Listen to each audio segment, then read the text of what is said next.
కాసేపట్లో ఏపీ అసెంబ్లీలో public accounts committee PSC chairman కోసం ఎన్నిక జరగబోతోంది. పీఎస్సీ 3 కమిటీలపై 1 గంటకు జరగబోతోంది పోలింగ్. అయితే 2 గంటలకు ఫలితాలు వెలువడబోతున్నాయి. ప్రతి సభ్యుడు కూడా పోలింగ్ లో పాల్గొనాలని అసెంబ్లీ స్పీకర్ కోరారు. అయితే పోలింగ్ కు 11 మంది వైసీపీ ఎమ్మెల్యేలు దూరంగా ఉన్నారు.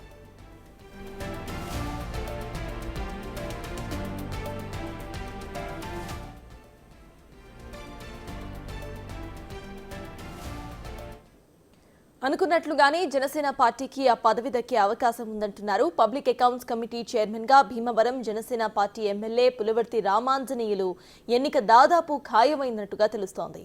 ఆయన 3 సార్లు ఎమ్మెల్యేగా గెలిచారు. ఇక మరోవైపు పీఎస్సీ చైర్మన్ పదవికి వైసీపీ నామినేషన్ దాఖలు చేసినా సరే పదవి దక్కే పరిస్థితి అయితే అక్కడ కనిపించడం లేదు.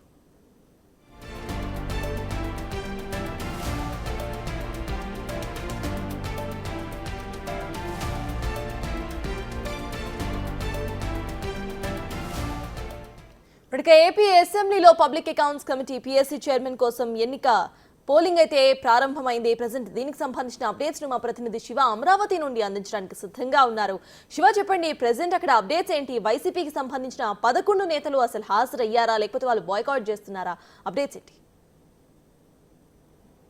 రైట్ సత్తాజ్, మొత్తం మీద చూసుకుంటే ఆంధ్రప్రదేశ్ శాసనసభకు సంబంధించి కూడా పీఎస్సీ చైర్మన్కి సంబంధించి కూడా ఎన్నిక ప్రక్రియ జరుగుతూ ఉంది. దీనికి సంబంధించి కూడా అసెంబ్లీ ప్రారంభమైన తర్వాత వెంటనే పోలింగ్ ప్రక్రియని అధికారులు ప్రారంభించారు. మధ్యాహ్నం 1 గంట వరకు కూడా ఈ పోలింగ్ ప్రక్రియ జరుగుతుంది. 2 గంటలకి ఫలితాలు వెలువడించబోతున్నాయి.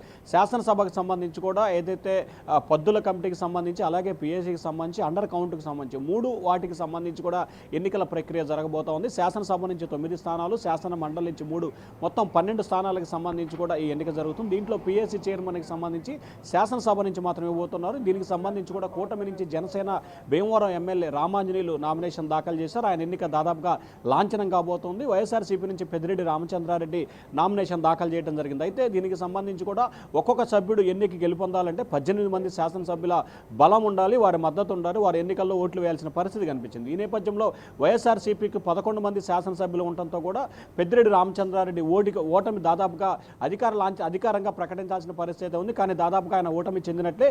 ఇప్పటికే వైఎస్ఆర్సీపీకి సంబంధించిన శాసనసభ్యులు ఎవరు కూడా అసెంబ్లీకి రాలేదు. ఎందుకంటే కొద్దిసేపు క్రితమే మాజీ ముఖ్యమంత్రి జగన్మోహన్ రెడ్డి కూడా తన నివాసం నుంచి గన్నవరం విమానాశ్రయాన్ని బయలుదేరి అక్కడి నుంచి కూడా ఆయన బెంగళూరు వెళ్ళబోతున్నారు. సో ఈ నేపథ్యంలోనే వైఎస్ఆర్సీపీకి సంబంధించిన శాసనసభ్యులు ఏదైతే పీఎస్సీ చైర్మన్కి సంబంధించి జరుగుతున్న ఎన్నికని బాయ్కాట్ చేసినట్లు కూడా అర్థమవుతుంది. ఎందుకంటే ప్రభుత్వం ప్రజాస్వామ్య పద్ధతులు ఏదైతే పీఎస్సీ చైర్మన్ని ప్రతిపక్ష పార్టీలకు ఇవ్వాలి, కానీ దాన్ని భిన్నంగా ఈసారి మాత్రం కూటమి ప్రభుత్వం ఇష్టానుసారంగా వ్యవహరిస్తూ ప్రభుత్వంలో పాత్రదారులుగా ఎవరైతే ఉన్నారో ఆ పార్టీకి సంబంధించిన నేతకి పీఎస్సీ చైర్మన్ ఇవ్వటం ఇది చట్ట విరుద్ధం. దీనికి సంబంధించి న్యాయ పోరాటం చేస్తామని చెప్పి వైఎస్ఆర్సీపీ నేతలే చెప్తున్నారు. మరొక వైపు శాసనసభలో జనసేనకు సంబంధించి 21 మంది శాసనసభ్యులు బలం ఉన్న నేపథ్యంలో 18 నుంచి 20 మంది శాసనసభ్యులు ఎవరికైతే బలం ఉంటుందో ఆ పార్టీకే పీఎస్సీ చైర్మన్ రావటం ఆనవాయితీగా ఉంది. కాకపోతే ప్రతిపక్ష పార్టీకి ఇవ్వాలనేది గతంలో చెప్పిన పరిస్థితి. కానీ ప్రస్తుతం అసెంబ్లీలో చట్టానికి సంబంధించి మార్పులు చేర్పులు చేసి ఎన్నికకి వెళ్లాలని చెప్పి కూడా కూటమి ప్రభుత్వం నిర్ణయం తీసుకుంది. దానిలో భాగంగానే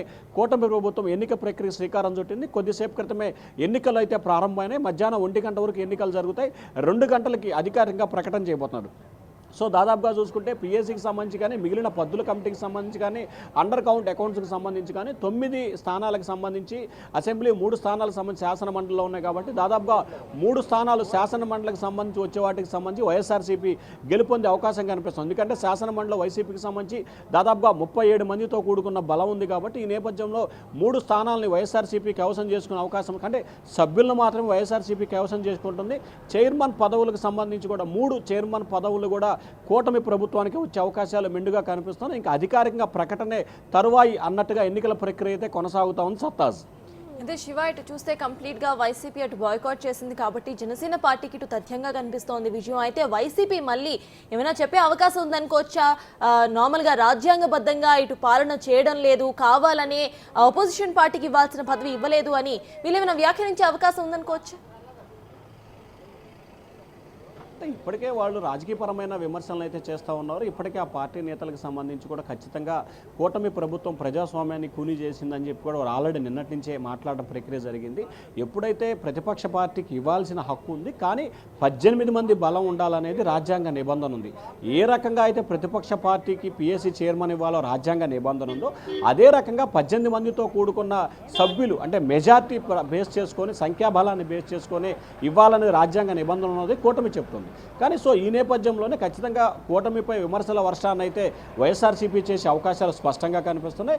దాన్ని గట్టిగా ఢీకొనేందుకు కూడా కూటమి ప్రభుత్వం కూడా సిద్ధంగా ఉన్నట్లు స్పష్టంగా అర్థమవుతుంది. సో వైఎస్ఆర్సీపీకి సంబంధించిన శాసనసభ్యులు మనకి ఆ పార్టీ నేతలు కానీ లేదా ఆ పార్టీ వర్గాలు చెప్తున్న సమాచారం ప్రకారం ఆ పార్టీ నేతలు అయితే అసెంబ్లీకి వచ్చే అవకాశాలు అయితే కనిపించట్లేదు. అసెంబ్లీకి వచ్చి ఓటేసే అవకాశాలు అసలే కనిపించట్లేదు అనేది కూడా ప్రస్తుత పరిణామాలను బట్టి కూడా అర్థమవుతోంది. సత్తాజ్. Right, thank you Shiva.